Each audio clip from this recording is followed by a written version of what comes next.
So we're going to take a look at a game where I couldn't guess the moves for my life. This is Capablanca versus Kremborg. This game happened in 1910.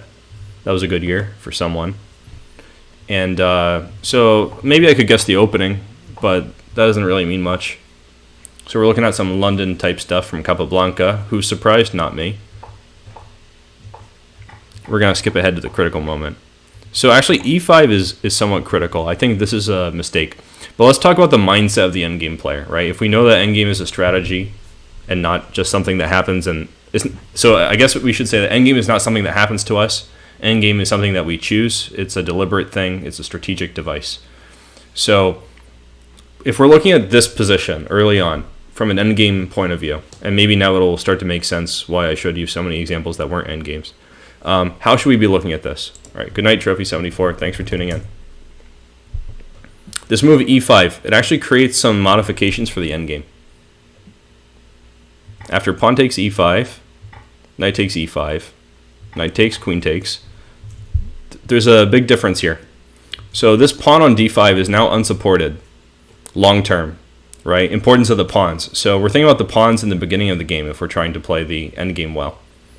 So we can already start looking at the d pawn as if it's lunch. But we don't want to win it right away. That's the mindset maybe of a tactical player or a good middle game player, attacking player. But if we're thinking for the end game, this is more like accountant stuff. This is the way we should look at the position.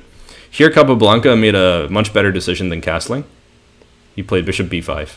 I don't want to waste the energy on this part. I want to get more to the end game itself. But notice how he doesn't make trades which leave black with some activity. He kind of just keeps building the tension, but always leaves behind the weakness. That's the accountant mindset. We rack up all those weaknesses, and then we try to cash in on them in the endgame. We can't see if they're going to matter, but we're trying to do things that follow the endgame tenets. We're trying to make so there are no weaknesses so that we can successfully activate our king, attack the weaknesses, use Zugzwang, that kind of thing. So they played queen c7, and he castled long to put pressure on d5. And we got opposite side castling. And you would think that maybe opposite side castling means attack on the king. That's the reputation of opposite side castling. But in this situation, it's actually to white's advantage in the endgame that they castled queenside, because their king is closer to the center, right? They have to take just one step to reach there.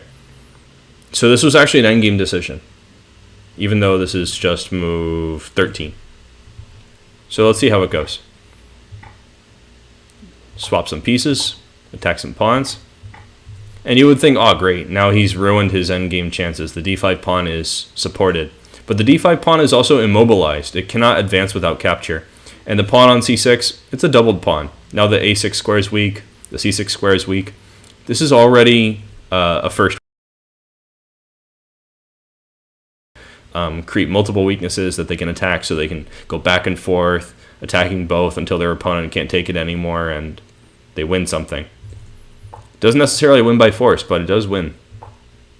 So here comes Capablanca with first rook f1 and then knight f3.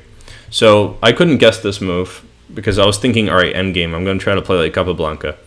I want to get a good endgame. And I was thinking, there's no way he would play knight f3. I mean, it came to my mind, but I was thinking knight f3 just leads to weaknesses.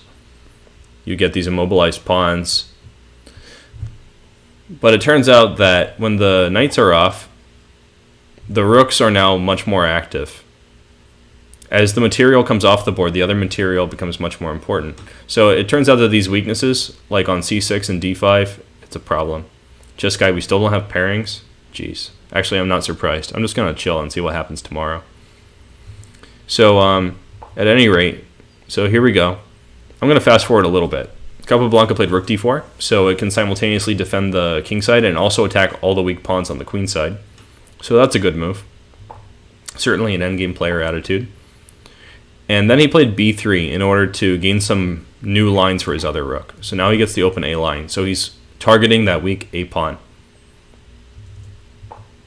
And so since it's the endgame, the kings are getting active, so here they come.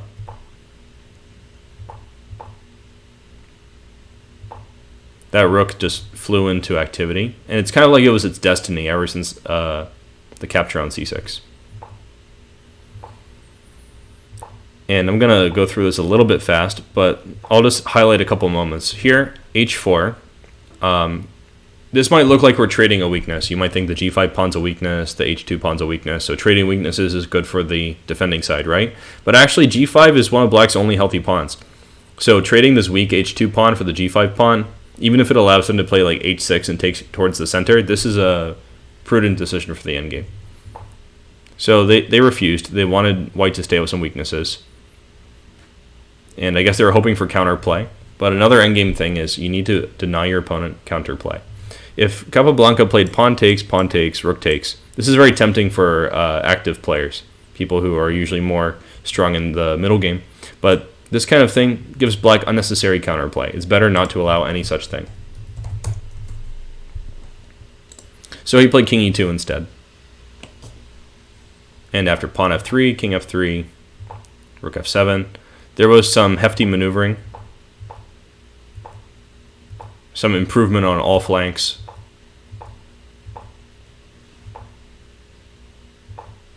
And then finally,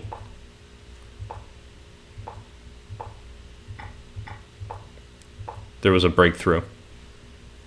Now, this is something that would be much more time consuming to explain in full. I just wanted to show how these motifs, these endgame things, happen in practice. So Capablanca wins a pawn, Capablanca wins another pawn, Capablanca wins the game. And this started in the opening. He had this mindset where he's going to accrue the advantages slowly, without rushing, deny any counterplay, and eventually set up a position where not all the weaknesses can be defended. That's the endgame strategy.